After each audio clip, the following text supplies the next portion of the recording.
Shalom, everyone. How are we? I'm tired. Packing is it's just not fun. That's just what it is. It's not fun. It seemed like, and I haven't even been in this apartment that long, but I swear it seemed like I have so much stuff. It's like the more I pack, the more stuff it seems like I have to pack. But anyway, how's everyone? I remembered that I didn't ask you guys in my last video. I hope that you said your prayers. I hope that you are reading your word. I hope that you are considering allowing Yah to be your guide and you want the Most High to be the head of your life. I really do. Because I promise you that is one of the main reasons why I wanted this channel. Because I really want to show people that without Yah, you do not have life. You just don't. You're just existing, and that's not cool. Because He put us here for a reason. You need to find out what that reason is and get it done. Because one thing I know, whatever He wants done, whatever the Most High wants taken care of, will get taken care of. But you want your part to be done by you versus Him giving it to someone else. So, anyway, I have a question. So, for all of you guys that have been following my journey from the beginning up to the evictions and all of the things, how many of you really thought that I was going to be homeless, in the streets, or in the dark? Or, how many people thought I was just going to fail? How many? Be honest. I know that there was one person. I'm not going to say that that person thought I was going to fail, but that person was very concerned, I'll say. The person was very concerned and, wanted me to do something. And I hope that that person has still been following so that they can see what has actually happened and what's going on.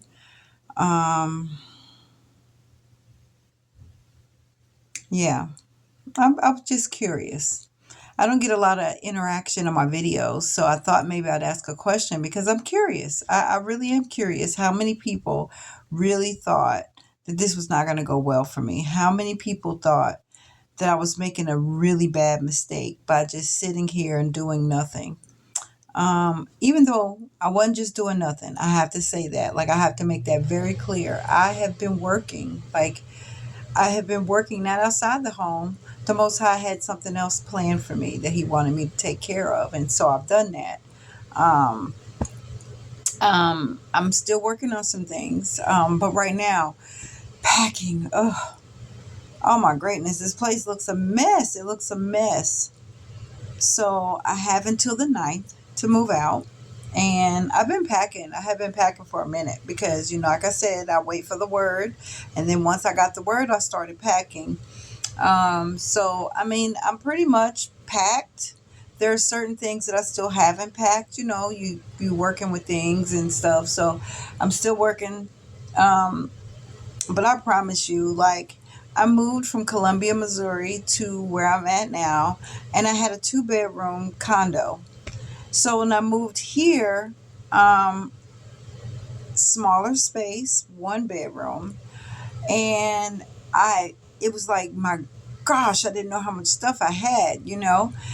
So then I moved in this place, and it was so crazy when I found this place. I was really, because I worked in Chesterfield. As if you don't know, I'm a preschool teacher by profession. So I found me a job before I moved here to Columbia because I keep telling you guys, I'm not a lazy person. Before I decided to move back to Missouri, while I was in Columbia, I had already had a job lined up, because I'm not one of those that don't want to work or whatever. So I had already had a job lined up when I moved here. Um, so when I got the job, it was like, okay, I'm going to stay with my son and his girlfriend, and then I'll find a place. While I'm here, it'd be easier. Oh, it was not. It was like, oh my goodness, I cannot find an apartment. And my initial choice was find an apartment in Chesterfield. Well, if you've been in a teacher's profession, being a preschool teacher, my paycheck said, no, you can't live out here. You will not be staying out here, ma'am. In the hood, it was over $2,000 a month for rent. I'm like, oh, this is crazy. So I found where I'm at now, and it's further away from work, from my job where I was at, and I was very disappointed because I really wanted to get something closer to work. But like I said, the Most High works in mysterious ways. He knows what you don't know, right? So he's like, yeah, well, it might be further out, but it's a nice place. It's smaller, and um, the rent very, very, very, very reasonable. Like, okay, very reasonable. Great. The people in the leasing office, awesome, like amazing. Um, and it was like, well, it takes me, depending on the traffic, two highways, but I like my apartment. I really, really like the apartment. And so, like I said, the Most High knew that my car was going to break down and that I was not going to have a job and that I was going to be stuck. He knew this. Even though I still walk 2 miles to and from the store for groceries or whatever, if I was living anywhere else, I would probably be on the street, like, or in a shelter. And ooh, I'll tell you about the shelter story. I've been in a shelter before too.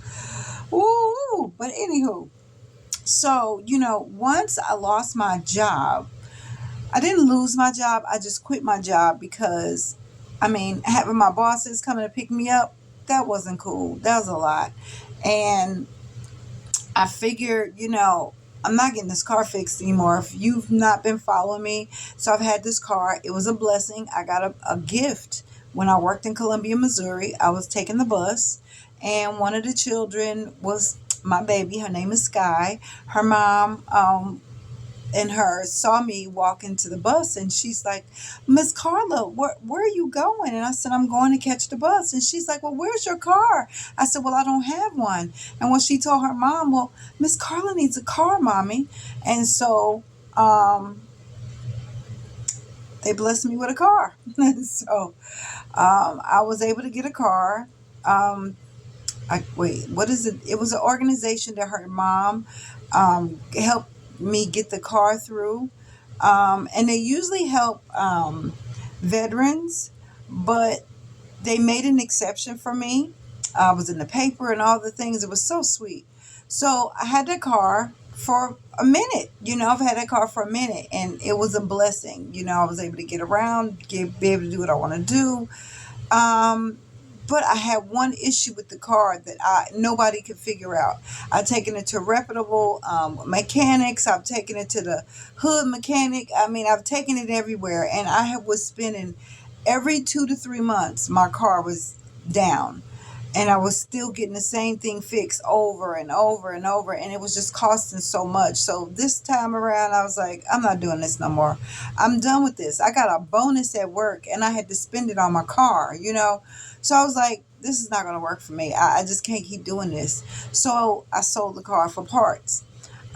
So I knew that once I'm not going to be able to get to work, it is what it is. But here's another thing.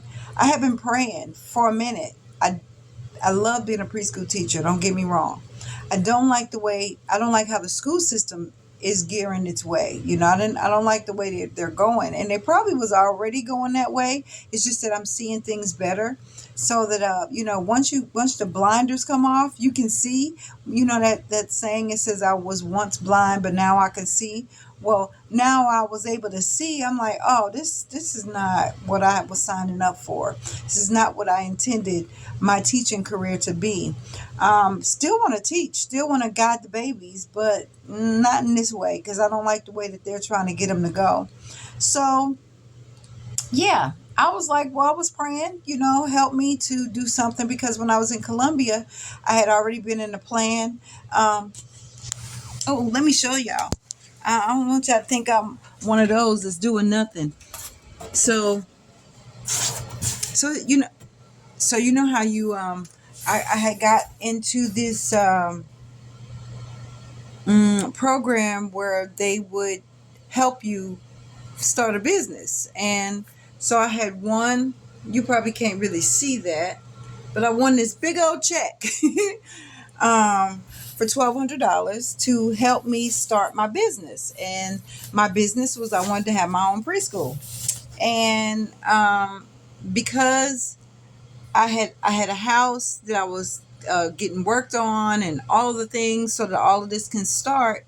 And then unfortunately, I wasn't able to get the house. The young lady that I was working with trying to get this house, it was a huge house and it was an older house. And she was like trying her best to get it fixed. And it started costing so much money for her that she wasn't gonna be able to rent it to me because I initially was gonna rent to own the home because I want to have my own home, but I also wanted to have my own preschool. So I was like, "Ooh, two things in one, perfect." To get the door open so that I can start moving towards something else. And so yeah, that didn't work out. Okay. Did not work out at all because I wasn't able to get the house. And because I wasn't able to get the house, I mean, I still was in the program, got the big check. Um, but like I said, it didn't work out. So, and then not that I had was gonna stop, I was gonna keep moving. I was just gonna find another way to make it happen. Um, my granddaughter got killed in a car accident. She was only 10 years old. And so that's what made me move back to St. Louis. Okay, so after my granddaughter passed, I, moved back here and um, it was like I'm starting over. Because I felt like I was, Columbia is like 2 hours away from St. Louis, and that was the longest 2 hour ride trying to get here to get to this hospital after what happened to my granddaughter. I was like, okay, I need to move back so I could be closer to my family. It's some of my family. My sisters are all here. My nieces and nephews are here. My son is here, and his children are here. My daughter lives in Tennessee, and so did my grandson. So thinking in my head, okay, once I get an apartment, I'm gonna get back on the bandwagon and figure out what I want to do as far as this schooling goes, as far as having my own. So I'm, have been praying, to the Most High to help me figure out what it is I'm supposed to be doing, because I learned that a lot of times we have ideas about what we want to do and what we feel like we're supposed to do. So after, I'm starting getting revelation like, okay, it's not about what I want to do, it's about what the Most High put me here to do, right? So that is what I have been praying for and praying. And then all of a sudden, my car went down again. And I'm like, I'm done. I'm not doing this anymore. Now, I did not pray about that initially.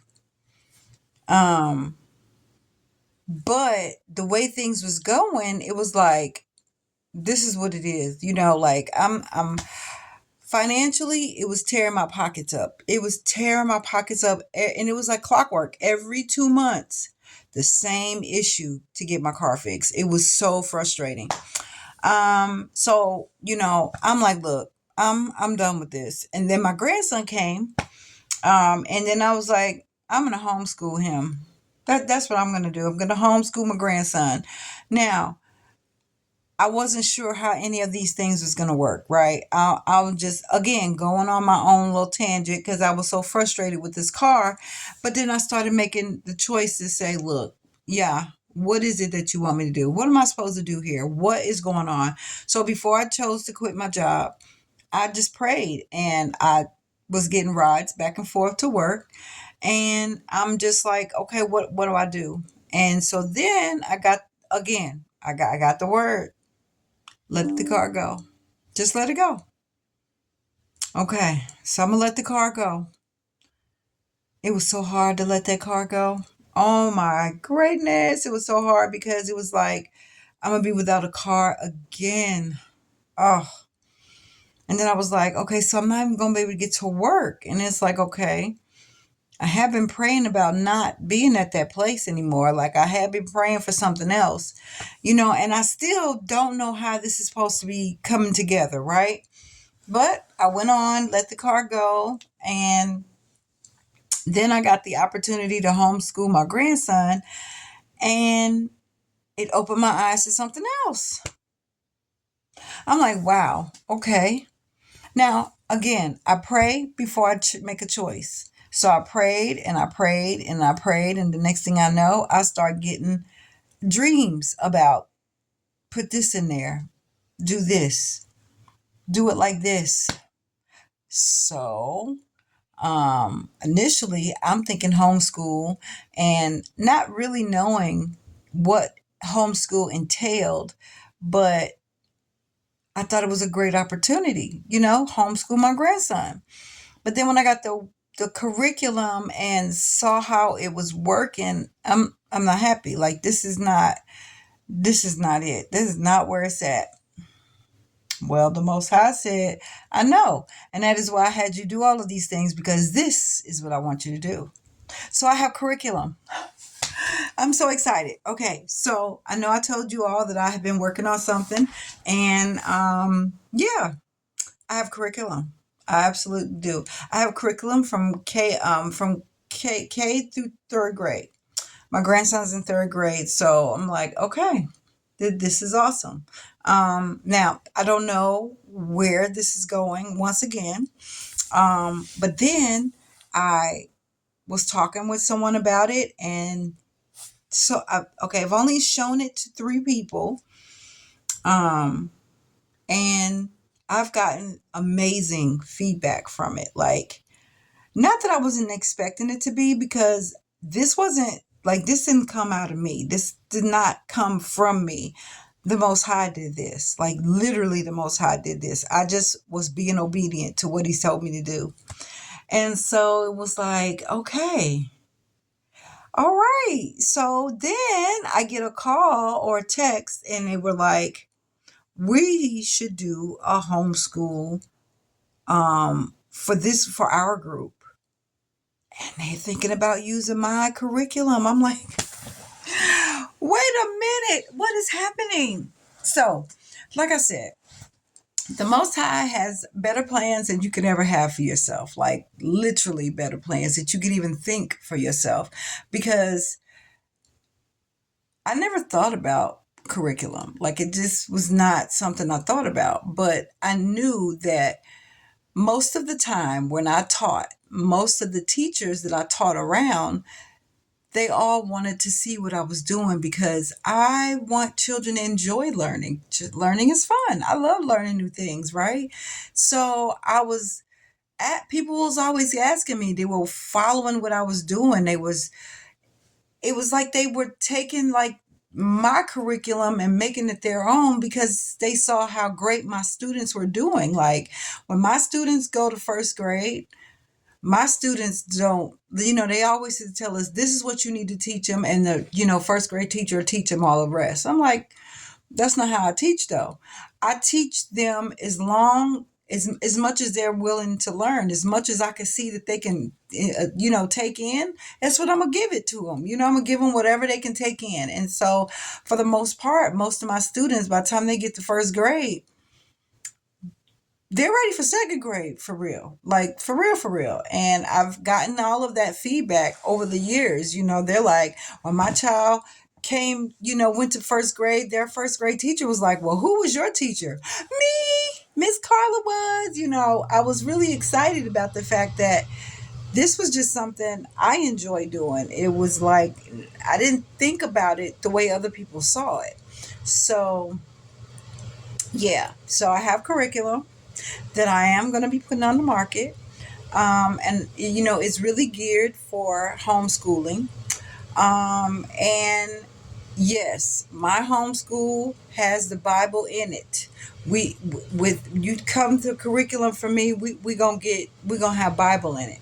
The Bible should be taught from a young age. Children need to learn the Bible. So My curriculum does have the Bible, but I'm so excited. Like, I'm really excited. You know, this new journey that I'm on, like, I don't know where I'm going. I don't know what is happening.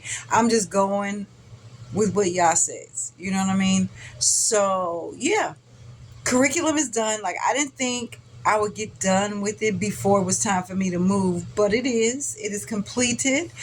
There's only maybe one other thing that I need to do with it, but for the most part, it is done. And next thing you know, you will see my curriculum out there for parents that want to homeschool their children. And I'm very excited about that. And where else the Most High has got me going, I don't know. Um, but I'm just going to be obedient and let him show me. Just take me down the path. I'm going with you. You hear me? I'm following. So, this video is 20 minutes again, but yeah. Again, whenever you get a chance, please, please, please put it in the comments. Tell me what you thought this was going to go, how you thought this was going to go for me. For those that have been following my videos, how you thought this was actually going to go. Did you think I was going to be homeless? Did you think I was going to be out on the street? Did you think I was making a mistake? Do you think that, are you surprised that this is going the way that it has? Like, I've been smiling. Now I'm going to take that back. I haven't been smiling through it all because, you know, I'm human. But for the most part, I'm smiling through it all. I'm trusting Yah's word and I am going forward with whatever this is, right? And look where it's getting me. I'm telling you, having a relationship with the Most High is the best thing you could ever do. And if you are looking for a minister, a pastor who is not all about your funds, he's not trying to get your money. Not that we shouldn't bless him, because we definitely should. But he's not out there. He's not embarrassing people because they're not paying their tithes. He don't even calculate your tithes. You pay it, you pay it. If you don't, you don't. He's still going to treat you with respect and love and kindness, regardless if you do or if you don't. Because like he said, between you and Yah, not me and you. You know what I mean? That has nothing to do with me. But we're supposed to pay our tithes for the storehouse, not for him. And he doesn't, whatever we give, he don't use it for him. He does not. So, hashtag FINDKOFI. Hashtag find Kofi.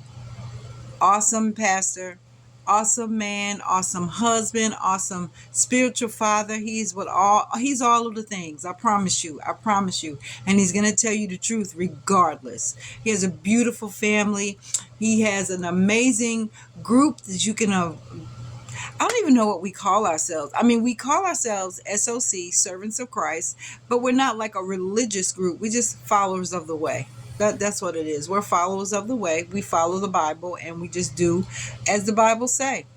To the best of our ability, of course, because we are still human. We still do things that we're not supposed to do. We still, fall short. But at the end of the day, we strive to follow the way of Yah.